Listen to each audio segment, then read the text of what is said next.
Bonjour, my friends! It is with deepest pride and greatest pleasure that we welcome you here tonight. And now, me and Joey invite you to sit back and relax as Movie Squad proudly presents your review.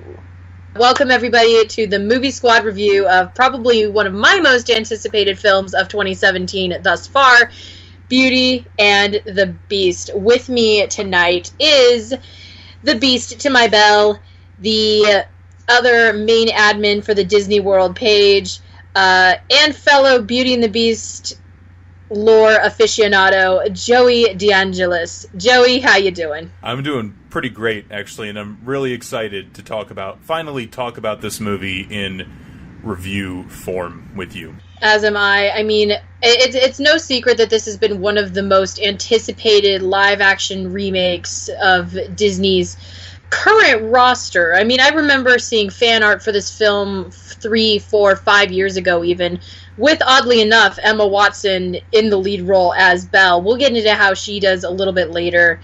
This film has been highly anticipated and highly judged before it's come out, and this is a bit of a spoiler to my main thoughts, but I think Disney pulled off a really great job and pulled out another lightning in a bottle with Jungle Book. With how they did Jungle Book is they took everything that was good about the original film and added more to it to kind of flesh it out and make it a nice story with a fresh coat of paint. I feel like they did a lot of the same here. I feel with this film, first of all, I really liked the film quite a bit.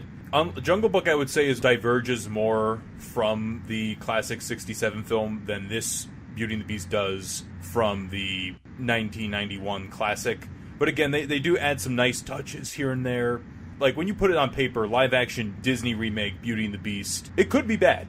It could be really bad, but I think what they put out was very good. Oh, definitely. This could have been probably, if it had gone wrong, the thing that had broken the train of Disney live-action remakes.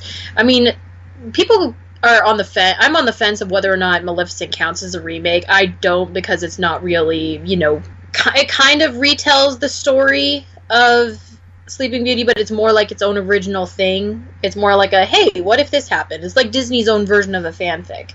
You can or you can't. It's there. Yeah, me personally, I don't count Maleficent, and I don't count the Alice in Wonderland movies, because technically those are sequels that just happen to be live action.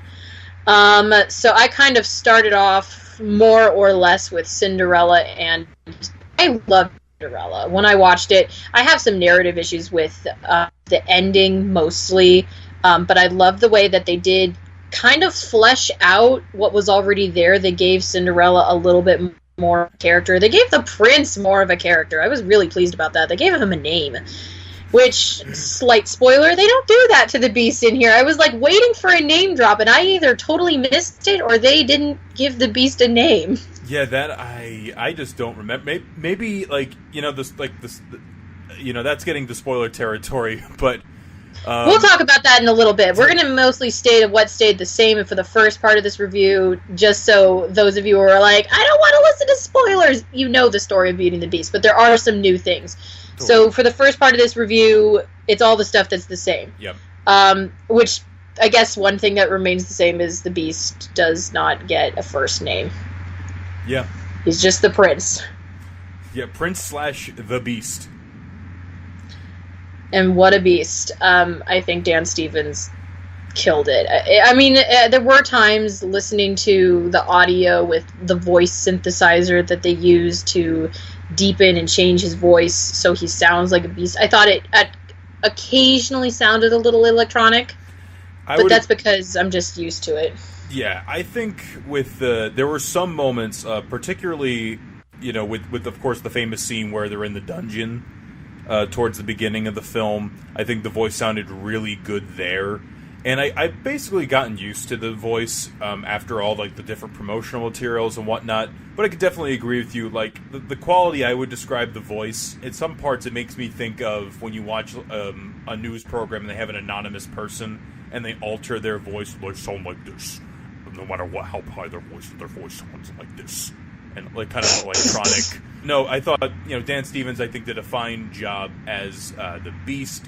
I'm trying to think of other things that stay the same. The basic story beats are there. Castle and Prince are cursed because they turned away an enchantress. You got Belle, Gaston, and all the characters that you know from the original, pretty much. Belle goes to the Beast castle after her father is taken prisoner, and Belle escapes, and then the Beast gets her back, and then other things happen. There are definitely shares a lot with the 91 film, with more stuff in between, but again, we'll get to that later. Yeah, I think my number one favorite thing that they kept from the original movie was the god of music, Alan Menken. He has returned to update some of the songs that are from the original. There are some, for those of you who are complete music nerds and know every note of the music of the 91 movie, you're going to notice that they have some different arrangements, like in Be Our Guest.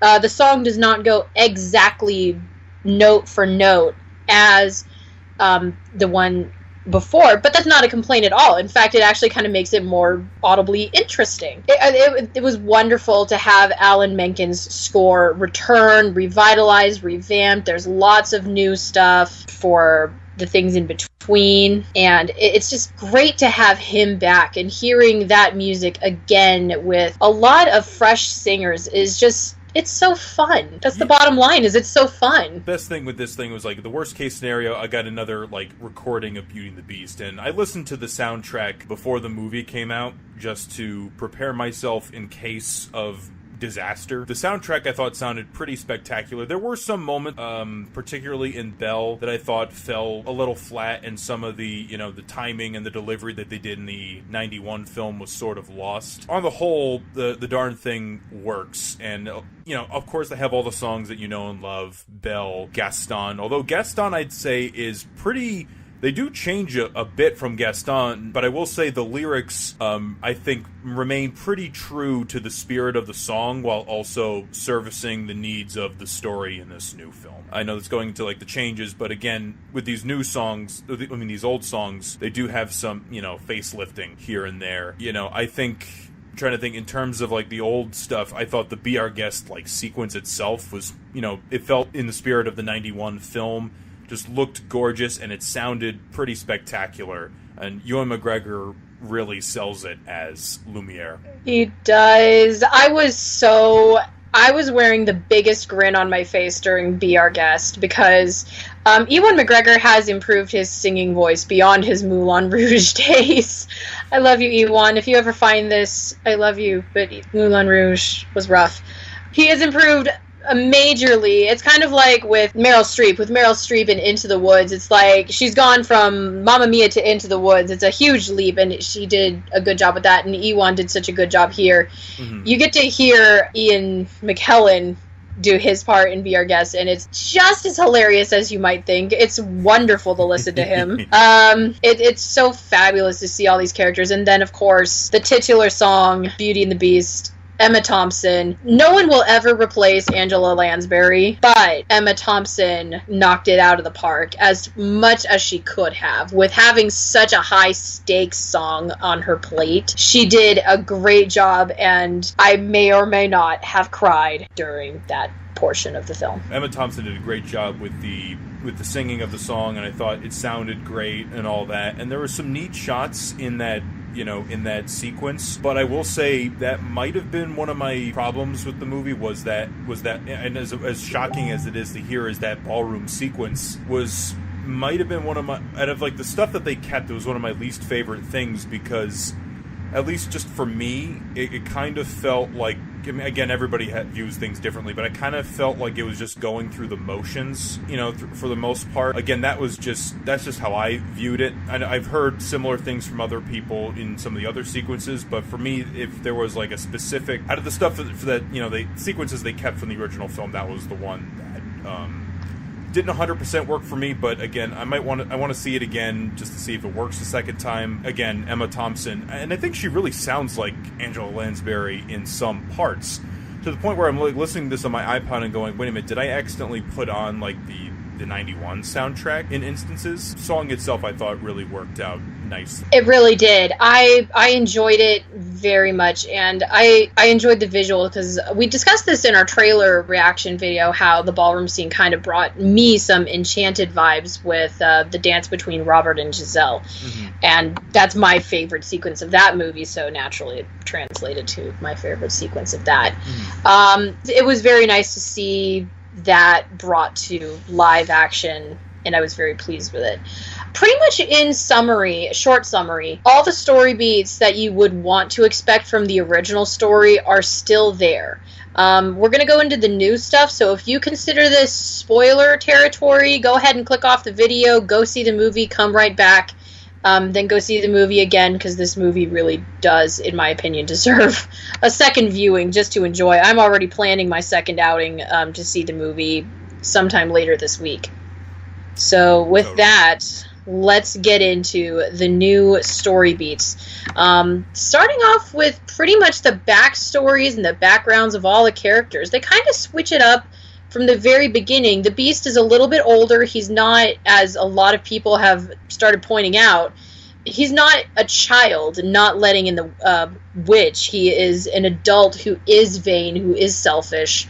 He surrounds himself with selfish people, so he's a little more mature, and he kind of deserves what he gets from what you see. It opens with a new aria, one of the new pieces from Alan Menken, sung by Audra McDonald. She plays Madame Le Garde-Robe. I think I'm pronouncing that right. If I'm wrong, internet shoot me. She's the wardrobe, and she does a hell of a job. Thank you, Joey. With Stanley Tucci on piano, he is in this story, the wardrobe and the ballroom piano are husband and wife. She's the opera singer to his maestro. It opens up, and we get to really see the scene where the prince turns into the beast, play out.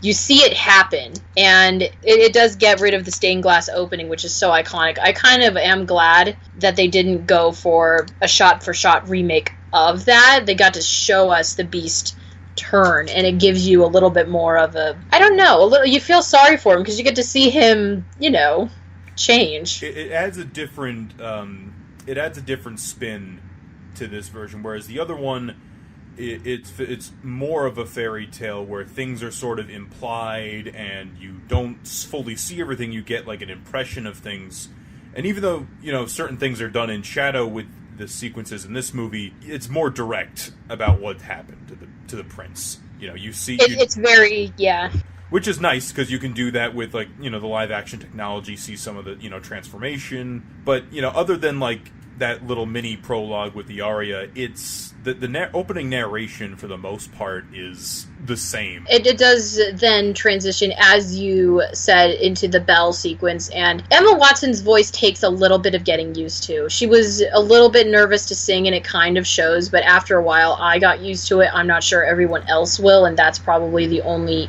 issue I can actually bring up about the movie, is if you are very sensitive to how people sound when they sing, you might be turned off a little bit. Which is understandable, because it's fair. It's a musical. You expect these things to be to have like top-notch quality. For me, where I think her voice suffered the most, I think, was in the beginning parts of the bell sequence. That's where I was a little like, oh man. But after that, I was not only got used to it, but I think her voice did improve. I think she sounded great when they do bell again, and they do the something there, and I think she sounds absolutely lovely in that sequence. Again, I think I brought this up. What's interesting is they change a lot of the lyrics in some of the other songs, but Belle they keep pretty much the same, and there are certain beats and moments that they keep in the song, but they don't translate as well into this new live action version, where it's bonjour, good day, how is your family? Bonjour, good day, how is your wife? And it doesn't really feel like that. It just kind of is there. I don't know. It just kind of felt like they they were like, oh, we need to keep this lyric, so we're just going to keep it in here. You know, the way they do the introduction of Gaston is slightly different, but I mean, again, it's obviously him and LeFou talking about Belle as usual. And I just want to bring up for one moment, if you take away nothing else from this review, in my humble opinion, Luke Evans is the best part of this movie. Yes, even though I hate Gaston as a character, Luke Evans just totally ate this role up and went, for pardon the expression, he went balls to the wall to it and just embodied Gaston. And I'm going to give a runners-up to Josh Gad as LeFou because, good lord, he got the biggest laughs. And I'm going to go ahead and address the elephant in the room. The controversial news surrounding his character is not worth it one way or the other. If him having a certain affection for another character, I'm going to be very vague here. If him having affection for another character in the movie offends you, don't. There's not enough of it to really get offended by it. And if you were excited to see this character have, an affectionate sort of personality towards this character, you're going to be pleased because they treat it with respect. They don't shove it in people's face, but neither do they relegate it to disrespectful jokes. LeFou actually gets a happy ending. Yeah. I would argue he gets he gets a happy ending and he redeems himself. I think that was the most surprising part of the movie that I saw. I laughed, though. It was wonderful. I thought it was hilarious, and it worked for me. Yeah, I thought it worked within the context of the movie. And yeah, with the whole controversy, I mean, it's gotten to the point where Russia's basically taken this movie and made it into a rated R film. Basically, people 16 and up are only allowed to see it in Russia. And I just find that to be absolutely ridiculous. But, if you're one of those people who are really concerned about it, it's not in the movie enough to where it's going to, have any sort of lasting impact other than, well, that happened. Let's move on to the next scene. Yeah, I mean, it'll fly over any kid's head. They think it's funny, and they think it's just LeFou being funny. Older people will get it because we've been getting the joke since 1991. We have been making the same joke, and Disney just decided to go along with this certain joke. I have a lot of conservative friends who, were upset, and I'm like, calm down, it's Disney. They're not going to do anything with it that will offend anyone. And I think this was the most non-issue with the film. I'm just putting it out there. If you're afraid of LeFou, don't be. He was the greatest. He was one of the best parts of this movie. Just relax and enjoy a Disney movie, why don't you? I mean, and we already have other, quote-unquote, we already have a lot of other in-the-closet Disney characters in some of these movies. Let's face it. Jafar! Man. Actually, no, not really. He's just very flamboyant anyway. Creepy, and he wants power. Anyway. Yes, that aside, let's move on. I am going to admit, I like the fact that even though they didn't give the Beast a name, they gave him a little bit of a background. How does a man become this vain and selfish? You kind of see a hint of it during a point of the story. There's a plot device which, depending on your it doesn't really make a whole lot of narrative sense because they don't really take a lot of time to explain it. I'm sure if they did put a little bit more wording into it, it would have worked better. Yeah. The Beast has this enchanted book with which he can kind of go other places. It's not clear whether or not he's actually literally traveling to these other places or they're just dream logic where everybody else, they can see shadows of the past or see images of other places. Right. That is not really explained, nor is it made clear. Another minor non-issue with the film. It's nitpicky. But you get to see Belle's backstory and why she doesn't have a mother. Her mother died of plague, so that's something that exists in Disney's France. The Beast's mother also is shown to have passed away from a sickness, although it's not made entirely clear what that sickness was. I assume they meant it to be the same, but most likely not. But you get to see the Beast's father lead him away, and the servants hint at that his father was a terrible man and made him just as vain and selfish as he was, and they couldn't really do anything to stop him. Yeah, with that device, I would have been okay with it, but then they take an item from Belle's past and they bring it back, and that was when I went, you know, I mean, I was still enjoying the movie at this point, but I'm like, you could have at least explained this a bit better.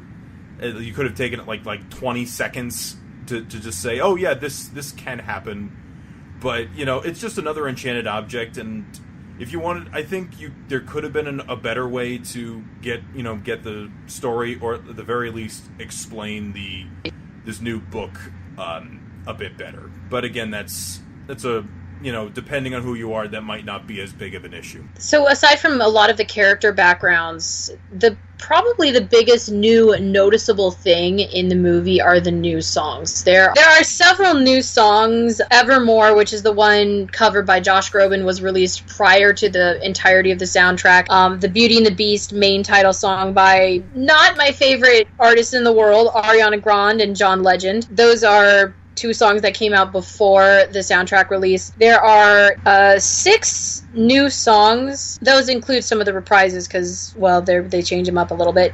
The new songs, I feel, are kind of mixed to me. I love a lot of them. There's one that I enjoy, but I feel it could have been replaced with a song that is from the Broadway version of Beauty and the Beast and was put back into the movie. From Joey knows what I'm talking about. It was put back in the movie for the special edition. I feel that Days in the Sun could have been replaced with Human Again, and we would have had a stronger bit. I can almost assume why they didn't put it in is because Human Again is a very Broadway style song, and it does require some strong vocals, and I'm not sure all of the Enchanted Objects would have been up for singing this song. If you've never heard Human Again, it is a wonderful, sweeping, upbeat song. It kind of is like a prelude to something there. It sets up Belle and the Beast in the library. They're getting to know each other, and in the background, all the Enchanted Objects are singing of how they want to be humans again. It's a wonderful piece. If you have never heard it before, go listen to it. That being said, Days in the Sun is not a bad replacement. It just could have been better, if that wording makes any sense. Yeah, I mean, it was, out of, I guess, the new stuff that I can think of, it was definitely the thing where I'm like, come on, just put Human Again in there, guys. I mean, you know, it would have been an interesting, like, mixture of some of the different, like, versions of the Beauty and the Beast story that Disney has done. You know, they do feature it in the Broadway show Human Again. And I remember when I was first hearing about this remake, I was curious as to if they were going to bring back any of the Broadway stuff, but obviously that was not the case.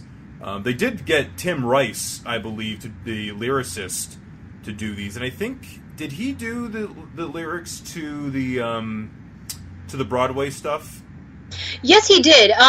Up to a point, because he did the lyrics for all of the stuff that Howard Ashman did not complete. Howard Ashman has the writing credits for Human Again. That was one of the songs that he did for the movie, but was cut for time. Okay. Yeah, it was cut from the movie, put back into the Broadway show, and then put back into the movie. And I think a lot of hardcore Beauty and the Beast fans, including Joey and myself, were hoping it would be in there. I was hoping that If I Can't Love Her would be in there. Again, if you haven't heard that song, it's a wonderful sort of lament from the Beast of, you know, his attitude and how his lot on life is. It's kind of like his turning point. Right. It happens narratively in the Broadway show before he goes saves Belle from the wolves. It is the Act 1 conclusion song. And it's a very, very, very powerful song. Usually they have a very powerful singer, so I could maybe see why they didn't do that. Yeah. Dan Stevens is a good singer, and his song Evermore is well done. I could understand why they were opting not to put in a power song for the Beast. Yeah, with Evermore, it was definitely, I think from pretty much anybody I talked to, that was definitely the highlight of the new stuff they put in terms of the songs. My gripe with it is that it, you know, again, it goes back to my argument with, like, the pacing. The original Beauty and the Beast, I think, is just a masterclass in pacing and efficiency. So that basically, where Evermore happens narratively is after the Beauty and the Beast title song plays, and Belle and the Beast, you know, they're talking, and we find out that Maurice isn't doing so well, the Beast lets Belle go. Now, granted, it's nice to give the Beast some more development, but I feel like it kind of just feels like, and I get why the song's there, but I don't know, it's a great song. It's weird articulating, trying to say this, but it's just kind of there, even though it's a great song. I think I know what you mean.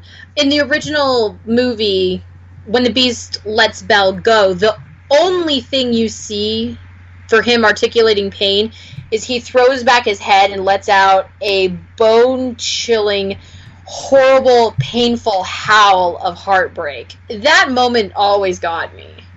I love the song Evermore. Mm-hmm. But I would have appreciated a wonderful, heartbreaking roar. More, if not as much, more than the song. But I do love the song. I listen to the song once a day. Okay, more than once a day. Listen to it a lot. That was just like... I do enjoy it. It's one of those things where it's like a non-issue. It's like, it's not bad, but it could have been better. Yeah. So, it's safe to say overall we both really enjoyed Beauty and the Beast. I was so glad to finally see this movie that I've been waiting over 3 years to see. Mm-hmm. I'm trying to think of other things to talk about. I think the one of my big things that I loved is that visually speaking, this is a gorgeous production. You can clearly tell. I mean, obviously they need to use CG for a lot of the elements, but when you look at some of the castle sets, a lot of those are practical sets with some green screen enhancements, and you could tell these are beautifully built sets, like almost like an old Hollywood, production. That's kind of one of my main appeals with this movie is that it's flawed, but it does have that old, like an old Hollywood charm to it. Like the old original Beauty and the Beast has that as well, but this has it, in the big live action, sort of event film or spectacle kind of film way.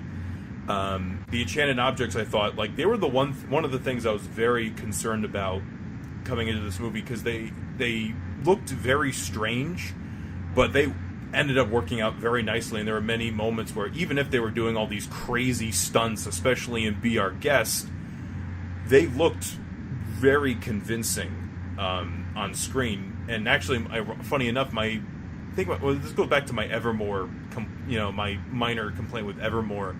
I feel like the Beast wasn't, for me at least, he wasn't beastly enough. Like, there were some definite moments, like when he's attacking the wolves, and some nice moments where in the dungeon where he feels like a beast. But I feel like some of the expression is limited, and again, that's not Dan Stevens' fault at all. He does a hell of a job with the role, and I think the design overall looks pretty good. It's, I think, more just a limitation of technology, and just shows you that sometimes the 2D animation can just do more in certain respects. But again, that's just a criticism on my part. I totally agree, though. I think that there could have been more beastliness from the Beast, and that the castle was absolutely spectacular to look at. This movie is a feast for your eyes. You're going to enjoy watching it. I'm just going to go on ahead, present the bottom line. If you like the original Beauty and the Beast by Disney, you're more than likely going to enjoy this, as long as you go in knowing that this will not ever top the original one. Nothing ever will.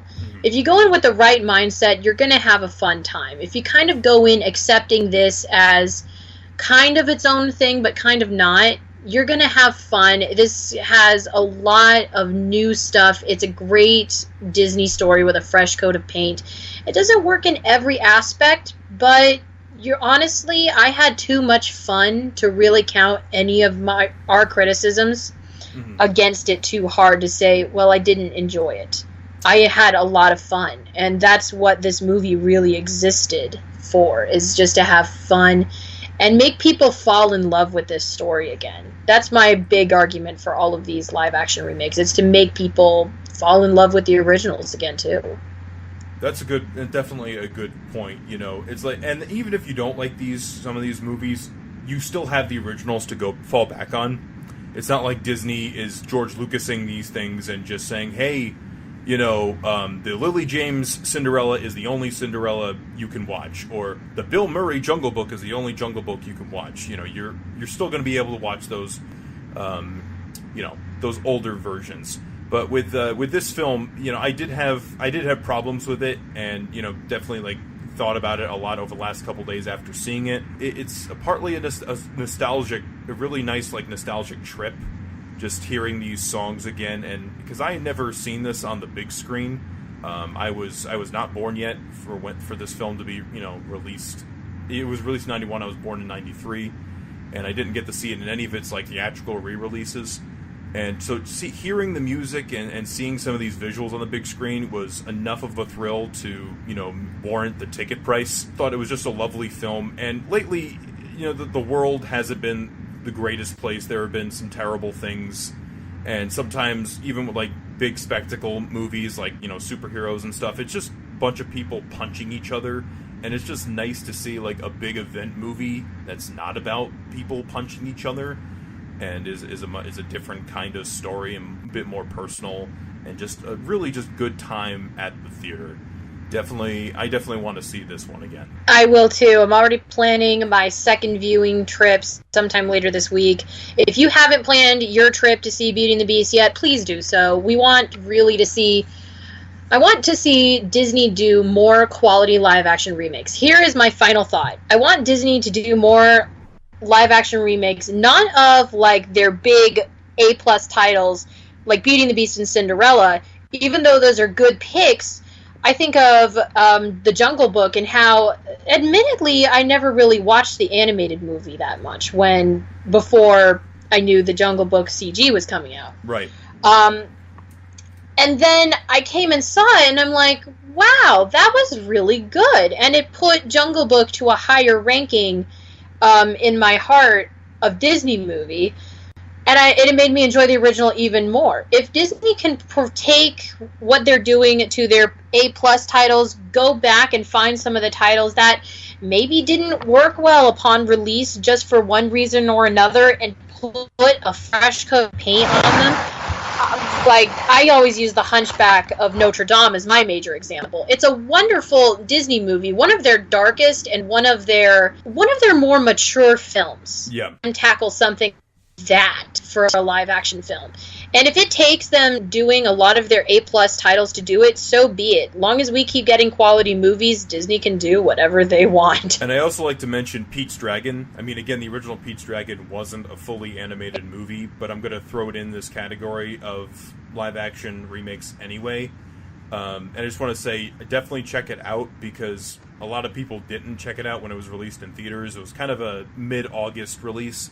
And that's definitely an example where they took a Disney movie where I personally think it's not very good at all, and they really did something very different with it, and they made a great movie about Pete's Dragon. I hope for the future Disney does do more of these. Are they necessary? No. No movie is absolutely necessary to see. We could argue that. We don't have to watch movies. But if we're going to get them, make them fun. Joey, do you have any final thoughts? I think the last 40 minutes or so of us talking about this movie kind of explains it. The original is definitely the gold standard. It's definitely the definitive version, and I think in a lot of departments it does things better than this new one. This new one does some new tricks and has a great cast and does a lot right. And I'd say it's a very entertaining movie. Can't wait till it comes out on Blu-ray. Me too. But, Movie Squad fans, this is not all the Beauty and the Beast we're going to be talking about this week. Joey and I, for his series Honor the Classics, in preparation for this movie, decided to go back to 1946 to the movie that actually inspired a lot of the Disney movie, Jean Cocteau's Beauty and the Beast. And we're going to be reviewing that shortly. You'll see it on the channel. But there's also one more version of Beauty and the Beast that we're going to review. And Joey knows which one it is. This is I believe, the Good Times Entertainment Beauty and the Beast. 50 minutes of horror. as I like to call it. That's going to be... I call it horror comedy. Horror comedy, sure. I call it horror comedy. But we're going from the best to the worst. But is it, I don't know. But anyway, we're definitely going to get into those Beauty and the Beast adaptations sometime this week. Thank you so much, guys, for listening. Be sure to like, comment, subscribe. What are your thoughts on this adaptation of Beauty and the Beast? What is your favorite adaptation of Beauty and the Beast? And what is your favorite of the live-action Disney remakes so far? And what do you hope they remake in the future? Extra points for people who say Hunchback of Notre Dame. Okay, guys. This has been our review. If you really like this channel, please subscribe, share the video. Check us out on the Disney World's Facebook page. Joey and I are posting Disney stuff there all the time. We're already planning a huge D23 trip. We're both going, and we're going to be putting stuff on there, lots of photos. And we're also sharing a lot of movie news to Movie Squad. So please check out those pages. Check us out, because... hey, movies are better when we're together.